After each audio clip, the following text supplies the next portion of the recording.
வணக்கம். காலபுருஷ தத்துவத்தின்படி 5வது ராசி சிம்ம ராசி. சிம்ம ராசி ஒரு நெருப்பு ராசி. ராசியோட அதிபதி சூரியன். இந்த ராசியில் யாரும் உச்சமடைவதும் கிடையாது, நீசமடைவதும் கிடையாது.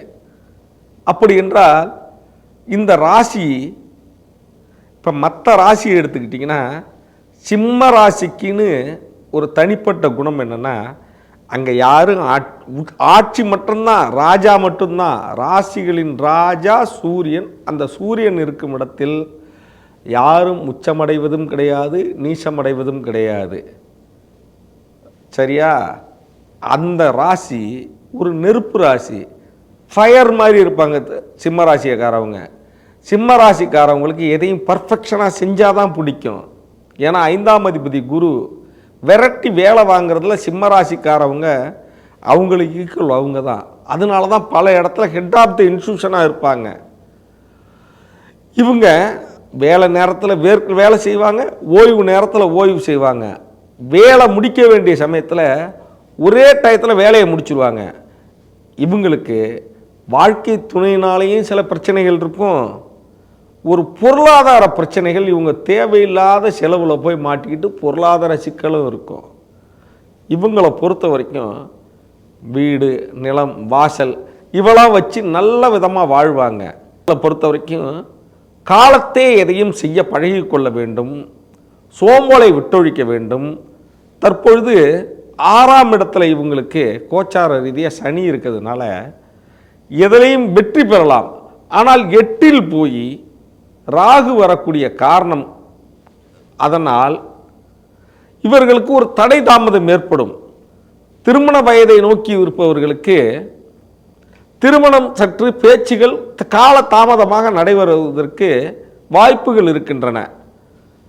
2ஆம் இடத்தில் கேது இருக்கிறாங்க. ஏற்கனவே இவர்களுடைய 7ஆம் அதிபதி சனியாயிட்டதுனால வாழ்க்கை துணையோடு வாக்குவாதத்தில் ஈடுபடாதீங்க. நீங்கள் சொன்னால் சரியாக இருக்கும், அப்புறம் பேசிக்கலாம் அப்படின்னு கொஞ்சம் ஒத்தி போடுங்க. அப்படி இருந்ததுன்னா இவங்களுக்கு எந்தவித பிரச்சனையும் இருக்காது. பொருளாதார சிக்கல் தீர்றதுக்கு சில வழிபாடுகளை நீங்கள் அவசியம் மேற்கொள்வது நல்லது.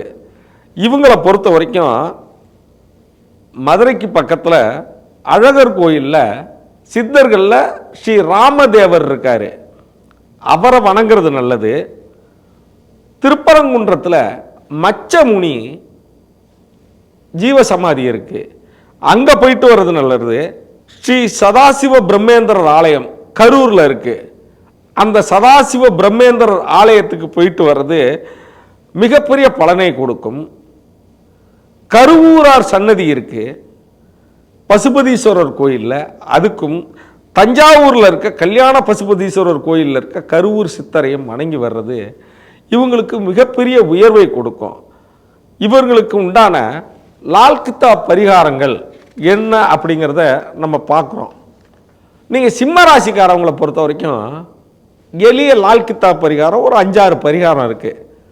முக்கியமான மீட்டிங் போகிறீங்க, ஒரு நிகழ்ச்சி போகிறீங்க, ஒரு இன்டர்வியூ போகிறீங்கன்னா வெறும் வயிறாக நீங்கள் போகக்கூடாது, கொஞ்சமாவது உணவு சாப்பிட்டு போகணும் அப்படின்னு லால்கித்தா பரிகாரத்தில் சொல்லியிருக்காங்க. உங்கள் மனைவி அவங்களோட உறவினர்களோட நீங்கள் எப்பயும் நல் உறவை பேணுங்க. ஏன்னா உங்களை பொறுத்த வரைக்கும் 7ஆம் அதிபதியாக சனி இருக்கார்.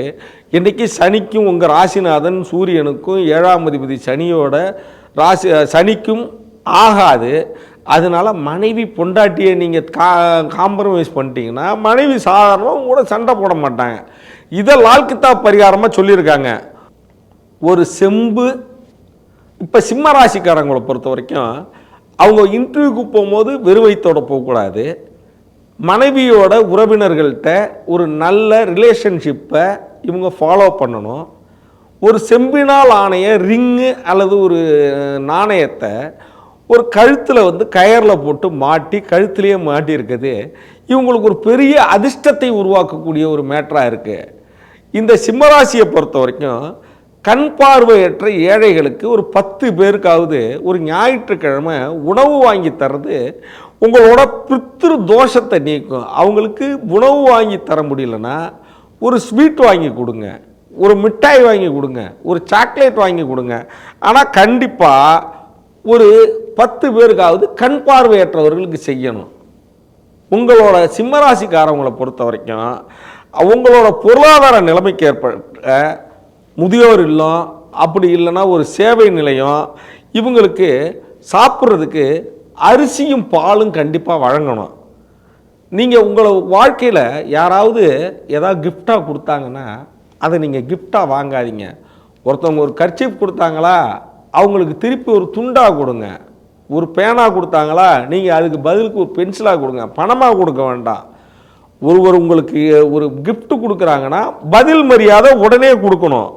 இந்த சிம்மராசிக்காரவங்களை பொறுத்த வரைக்கும் மதுவையும் மாமிசத்தையும் தொடாமல் இருக்குது நல்லது.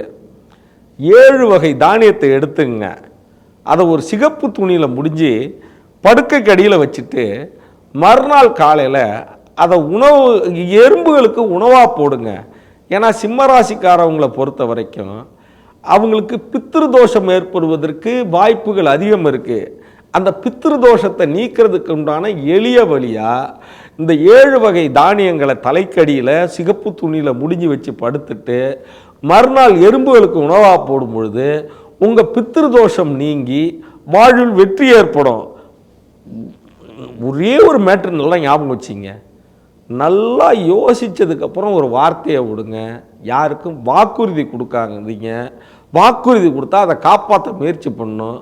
அதனால் வாக்குறுதி கொடுக்கறத சிம்மராசிக்காரவங்க குறைச்சிக்கணும்னு லால் கித்தாப் பரிகாரத்தில் சொல்லியிருக்கு. இந்த பரிகாரங்கள்லாம் செய்யுங்க. சிம்மராசியோட வாழ்க்கை ஒளிமயமாக அமைய நிறைந்த வாழ்த்துக்கள். நன்றி, வணக்கம்.